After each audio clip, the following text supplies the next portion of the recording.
Welcome back, and can you believe it? We made it to episode 2. I know the 4 of us definitely can't believe it, but Chris Hine, Wes Chang, Fabio Lucarini, Michael Hamarni, aka Hambone, we're here to talk more NBA bets. And fellas, we gotta start with Raps, because so far this season has been a roller coaster. I know I've lost money betting them their sides, but yeah, let's start with Raps coming off a big win over the Mavericks. I mean, let's not forget, the baseline for this is 36.5 wins. So we're getting on a road to 37. I think it's going to be a roller coaster the whole way. Ultimately, betting sides, I don't know if there's going to be spots where you can easily pick, this game, they're definitely going to blow this one out. Or, they have trap games like you were mentioning. Milwaukee and Dallas, both traps. And I know in our group chat, I mentioned it. I'm like, this looks like a trap. But I'm the bear that's just wandering in, like, oh, someone left their food there, and jumping on the spread and getting burned by it. But it just makes no sense to me. And this Raps team does not make any sense to me whatsoever. I think the thing that you can take away from this team compared to last year, because last year they did finish 500. They are right now 4-4, on pace to finish 500. Except I think what we can glean is they're just trying harder. There's more connectivity. I feel more confident in some of the player prop bets I make on the Raptors relative to sides, because to your point, man, those lines were moving like crazy before tip-off. Scottie Barnes over, thanks to our friends at FanDuel, one block a game. FanDuel, keep that Scottie Barnes block at 0.5 every game, please. It is the most lucrative thing. You can juice it as much as you want, tie it to something else. I think it's becoming a little more predictable in terms of the effort level you're getting from the players on the team. And we always talk about this, honest actors. Do we know they're going to play hard? Do you know they're going to play together? And you could tell they are doing this, and I think it makes it easier to bet them for player props, not necessarily on sides. Just real quick, just to give the facts on that. This through 8 games, Scottie blocks over 0.5 has hit 7 out of 8 games, and the way it hit last night, he got up and it was like a celebration every time that block. He's blocked, I think, 6 3-point shots on the season. That is just an insane number. He's clearly given more effort, and his rebound props, I know you've been on it for a long time. The biggest stat I think that's a takeaway. Game 1 of the season so far, his godfather, his points. Hold on, let's get just for the audience. We call points, boards, dimes. We call that the Godfather. So if we're referencing the Godfather, it's his points, boards, dimes for a game. Yeah, now you know, right? So game 1, it was 26.5. Up to yesterday, that game against the Mavs, it was 34.5. So it's a 30% lift. And what that ultimately shows you is just they are adjusting for his elevated play. And I don't think it's going to go back down. It's not high enough. No, seriously. Yeah, and I think what we're seeing with the Raps, too, is they're sharing the ball way more than last year. Their assist rate is 0.5 basketball, baby. 0.5 basketball. And that's helping with assist props as well. Shout out Dennis Schroeder. Yeah, I mean, he is exceeding all expectations as a replacement for Fred VanVleet. And his points and assists combo has been hitting a lot lately too. So Raps are they're top 10 in defensive efficiency, right? So I think at the end of the day, that's why I kind of like betting those stocks, steals and blocks. OG's been, he led the league in steals last year. If Barnes is doing this consistently, I think the Raptors are a team that predicates himself on getting deflections, kind of creating a little bit of chaos, but they're doing it this year a little more focused, not as blindly just doing a bunch of stuff just to create chaos. They're picking their spots a little bit more, and I think it's helping. And I think that's one of the main things you're looking for early stage in the season. There's going to be a ton of variance, but you want to find things that feels like it's very structured and organized changes. Defensively, you mentioned that's one big one. Going back to the assist rate, let's not forget, they were 29th in assist rate last season. They were number 1 going into that Mavs game. That is fundamentally something that you can bet on moving forward. Yeah, I love it.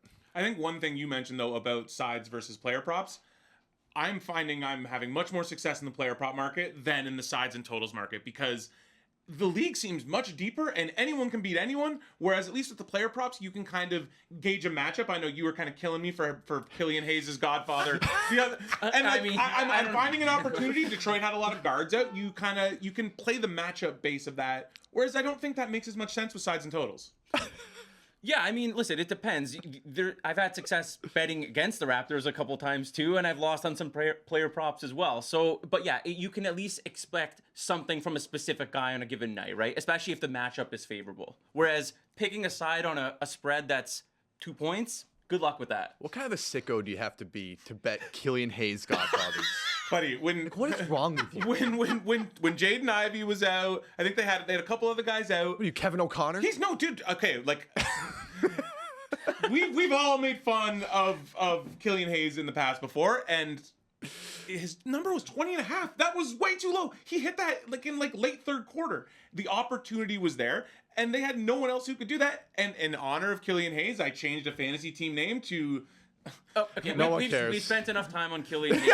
Over under 1 minute. Whoever hammered that. The over under on Killian Hayes should be 2 seconds, and we've eclipsed that. So Yeah. let's back to the Raptors.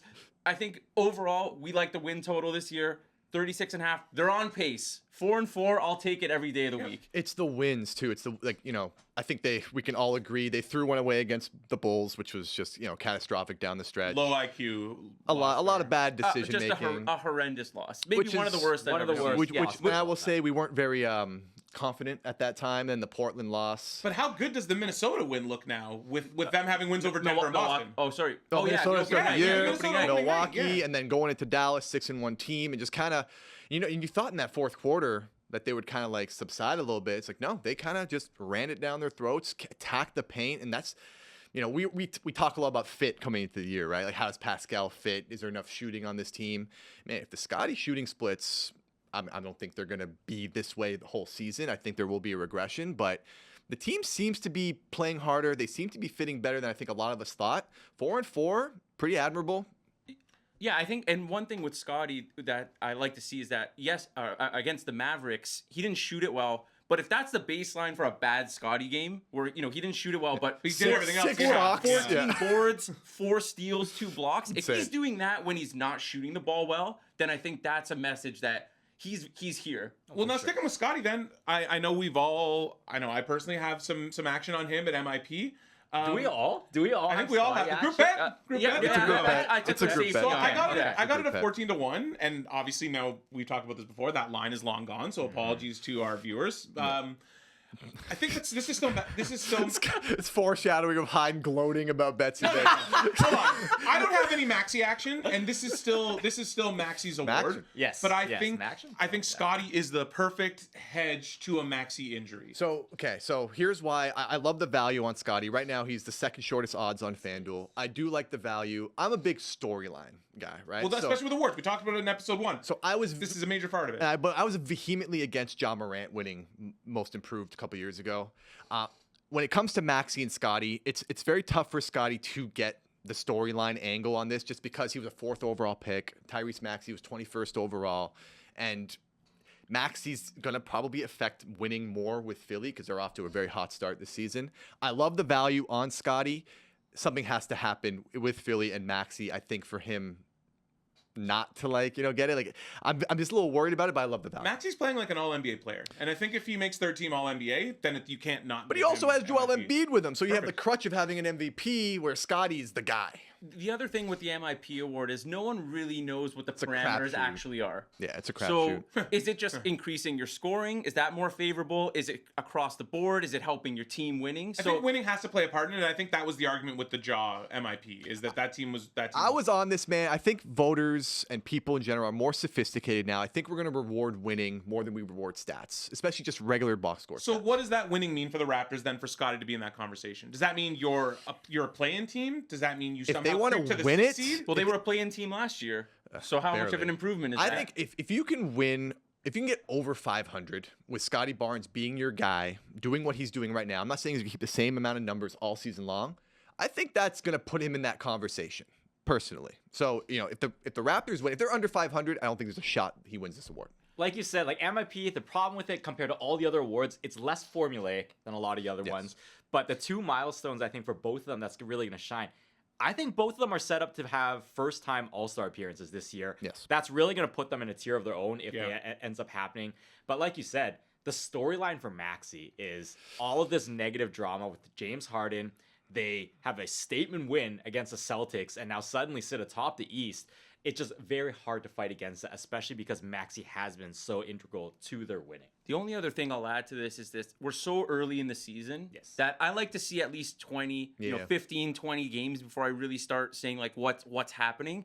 So we might see other guys come out of the woodwork too, right? Like Cam Thomas, if he averages 25 points a game, he barely played last year. He's not going to be in the mix. So I think we just need to see more games from all these guys to see how it develops. 100%. Right? Sample size way too small, but we We're the mercenaries. We hunt value. But I think this also goes back to what do. we talked about in our first episode, and I think we can kind of use this to transition to Rookie of the Year. Wemby right now is minus 350 at the time Insane. of we're taping this. Insane. It's been 8 games. Nothing should be. He should not be Minus that much. I can literally see steam coming out of his ears right now. His Minus face is getting 350. red. Like we can put up the graphic, man. We can put up like the comparison between him and my guy Chet Holmgren. I've already made my. Chet's been better. He's been better. The He's been highs more of Wemby have efficient. been higher, but the lows have been lower. OKC is gonna win more games. Like, listen, minus 350 right now, as we currently are taping, is an insane number. I am insulted as a gambler. I get that it's a shiny object. People are gonna It's love the narrative, it. the narrative factor. He looks great. He's doing things that we've never seen on the basketball court. I'd make the argument if Wemby didn't exist, we'd be saying the same things about Chet Holmgren right now. It's just Wemby is just 7'5", and he's just he's a thing now. He's more than just a player. He's like an entity. But should you ever be counting on someone who's 7'5", where your big man positions that when people that size they're prone to injury? Should you ever be minus 350 when the injury thing is a realistic thing? No, you shouldn't be. Based on their stats and how close they are right now, there's no way Wemby should be that much more of a favorite. And they're close. And the only thing I'll say is, Say it. okay, you can't blame Wemby for not winning basketball games. He got drafted by the Spurs. They're terrible. And they've I'm actually sorry, done- they've done he doesn't better play than- with Shai Gilgeous-Alexander and Jalen Williams. If you put Chet on the Spurs, guess what's happening? They're not winning games either. That's not how life works. We have to look at the situation. If Scottie Barnes played with Joel Embiid, Maxey happens to play with Joel Embiid. Like, what can we do I'm about just saying, this? Rookie of the Year, I'm not basing that on wins and losses. Like, you most likely went to a horrible team. And that's where I think And sorry, the Spurs are actually not Yeah, bad. like, They're not terrible. I think if they're the better than we thought. I see a downward The trajectory. Spurs, Yes, of course, of if the Spurs get to 35 wins, is that the equivalent of the Thunder winning 50? Like in Yeah. terms of we're comparing the players, right? Because it's that much of an overachievement. What conversion rate are you using? Just high math. It's high math. It's personal math. It's personal math that you use. 1 + 1 = me. Yeah, high math. Listen, man. I think for me, at the end of the day, I think to my point that I made earlier about sophisticated voters, I don't think we're just going to look at counting stats and hand a guy an award. I think if Chet Holmgren's on a winning team, the 65-game rule does not apply for Rookie of the Year, so we have to make point of that. If Wemby plays 55 games and What is the has all number the though where that highlights- becomes an issue? Probably 50 to 55 Yeah. is right where they'll drop it. You got to clear 50. Yeah. 50. I would think probably so. even 55. Yeah. I like 60. I think I like 65, man. Like I want to see, Wemby. Why not 70? The LaMelo season's a great example. It is. Right? It so, is. that's the one that's probably going to be right at the threshold. I think one of the key takeaways from this whole Rookie of the Year conversation, though, we're obviously spotlighting Chet being underpriced based off of how their stats line up, but it is a 2-horse race. Yeah. I think we can all agree on that. Unless both of them get injured, there's just no way Can I anybody knock? else is gonna knock on wood, right? No one's gonna be jumping into this. It's a 2-horse race, and I think it's kind of a donation. My final point on it, Wemby has 10% more usage than Chet, and Chet is exponentially more efficient, and their numbers are the same. I mean, if you like shiny objects, like most of the fans out there, ooh, Wemby, great, bet minus 350, go crazy. I like the value But on I it. think that's the big takeaway. You shouldn't be betting the minus 350. That's dumb. insane. That's That's exactly insane. what we're saying. We shouldn't Yes. be doing that. But looking at the Chet number, it's like, hey, if they're that even, just a little sprinkle, just sure. because. And then it's like, if Wemby gets hurt, you're laughing. Because if say Wemby gets hurt and it's like, yeah, well, knock on wood. Sorry, risky. We're not supposed to knock on the table. Not gonna get Wemby gets hurt. What are those Chet numbers? Then Chet's minus 350. So it's Yes, like, absolutely. That's the point. Right now, there's no sense in putting money on Wembanyama at his price. Chet is where the value is, and they're very close. It's going to be a 2-horse race. They're neck and neck already. Agreed. we mentioned Maxey when we were talking most improved player. I think we got to talk about Philly because I don't know if anybody expected this without Harden. They had that big win over the Celtics, and the thing that kind of isn't really being talked about, they're gonna add another dude. Someone else is coming here. That unprotected Clippers pick, I'm guessing, is gonna be gone. Are we taking Philly seriously? I think because of the win over Boston and because of what they can do. Do we take Philly seriously? 3 words, man. Nicky Nurse, baby. I think you should take Philly seriously because of Nick Nurse. I think he has the equity in the playoffs. I think he's more capable of making in-game adjustments as opposed to Doc Rivers, who I felt like, lacked in that department over the last few years.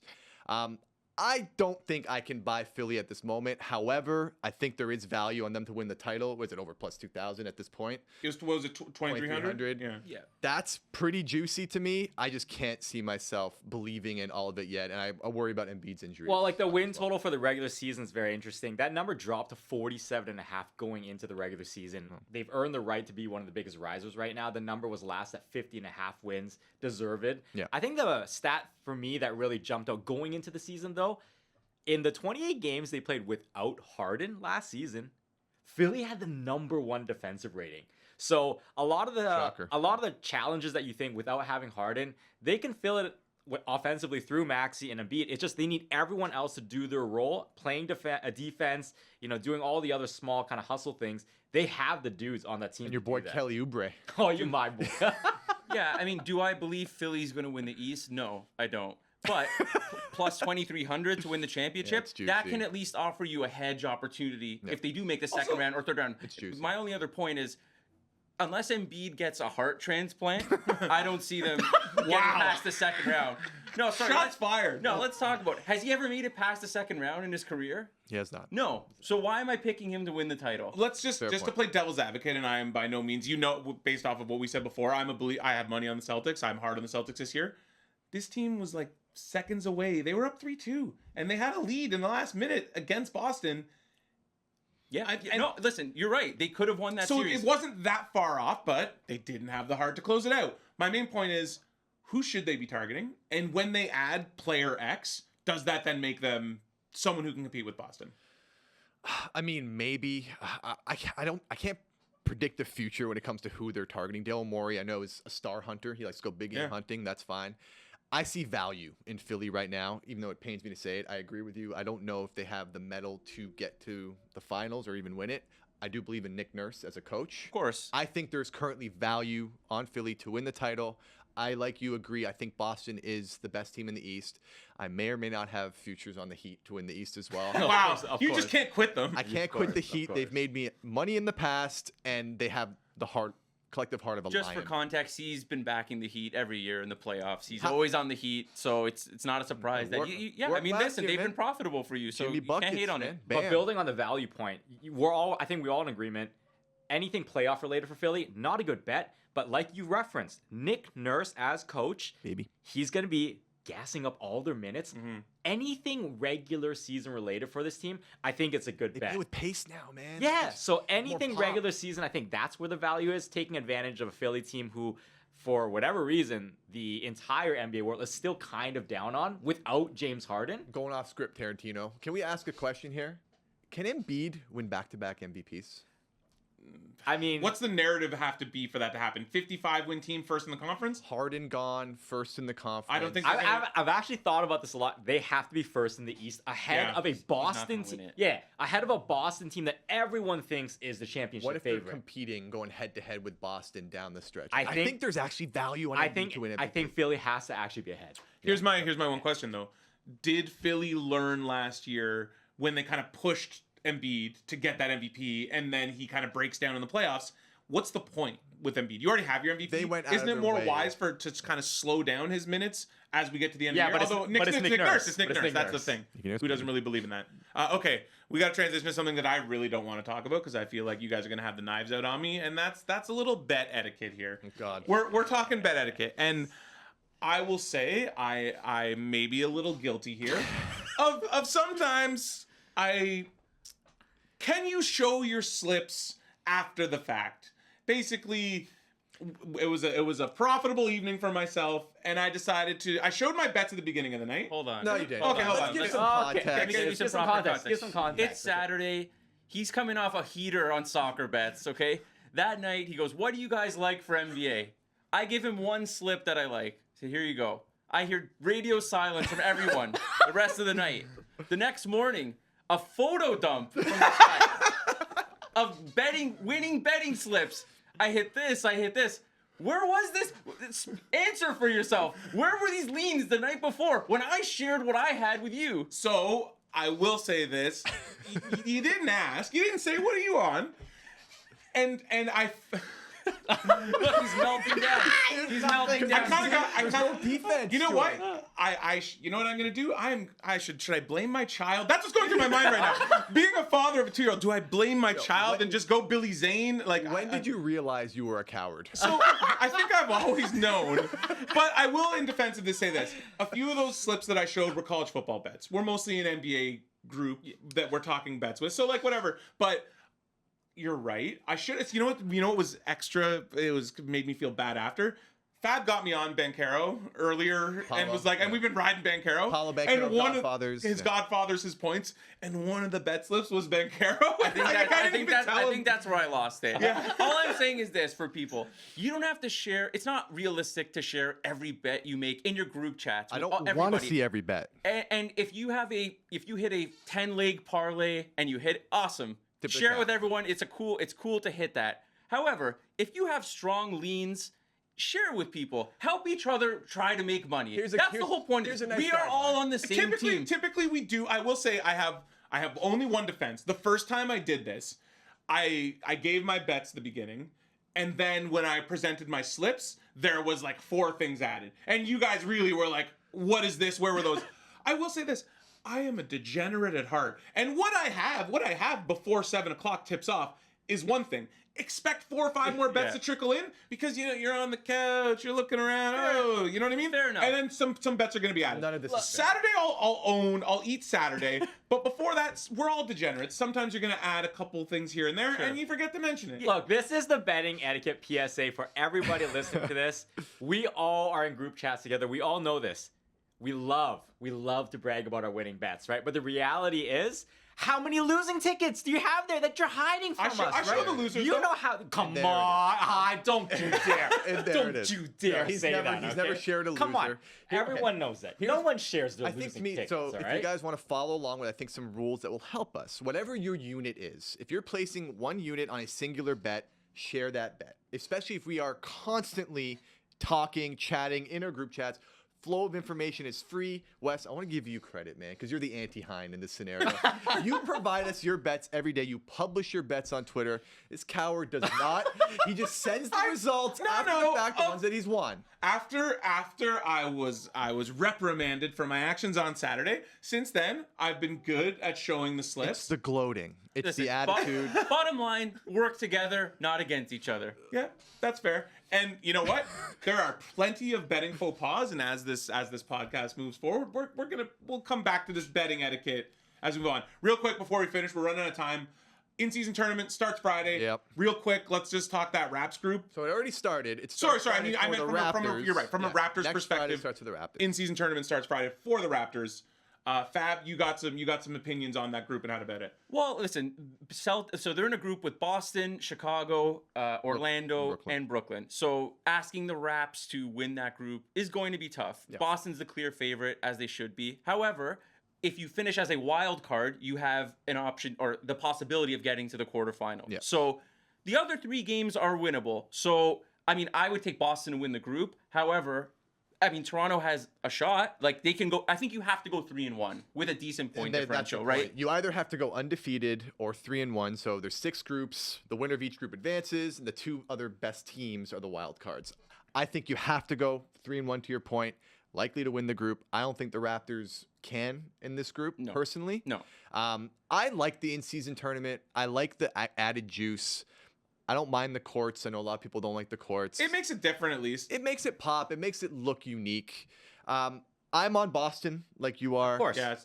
Zach Lowe had a prediction before the season started that I really like. That's actually looking pretty decent. Minnesota to win it. I have sprinkled on Minnesota to win the in-season So that's tournament. like someone weird could come and win this just because it's not. Honest actors. What Yeah. teams do you think are actually going to try and win this thing? Right. Well, and when you defend like Minnesota, you're always going to have a shot in every single game you're playing. I think one of the opportunities I'm most looking forward to, especially when we get to the back half of the group stage, is when point differential starts to matter in this thing for those wild card seedings. Are the teams going to play their starters extra minutes? Are they going to really try to stomp when they have a lead because they need the point differential? I think that's an opportunity in a week to 2 weeks to come. That's something to really keep an eye on because it's all so fresh. Even the odds makers might not know exactly how to cap this. Now, one thing on to Wes's point, why I think they will do that. the coaches are getting paid. I think the fact that the coaches are hey, everybody loves money. Everybody wants that cash. These guys, if it's a difference of making it and getting a little like extra, whatever, 500K or whatever it is, why wouldn't the coaches do that? I agree. And I think also end of the bench guys who need to make money, right? I think they're, to your point, just quickly, I know we're rapping. Quick point here. Yeah, I agree with the point spreads. That's going to be something to watch, latter games. I don't think teams are not going to try. I don't think. Yeah, I agree. Because these games mean something, right? So I'm going to bet them. I think there's more incentive to try. So I like certain spots within the in-season tournament. I will be betting it until I see something I don't like. I like the value. I think there's going to be a lot more honest actors, and I think teams are going to take it seriously. I'm intrigued by Orlando in that group, in that Raptors group. I'm Yes, really intrigued by Orlando. that's a great I think call. that could be a fun little wild card sprinkle. But on that note, we got to go. We're going to try in 2 weeks. We'll be back, and I think we're going to do we're going to dedicate a lot of time to that in-season tournament. We'll have seen a little more games and can kind of map it out a little more. So thank you for watching. Like and subscribe.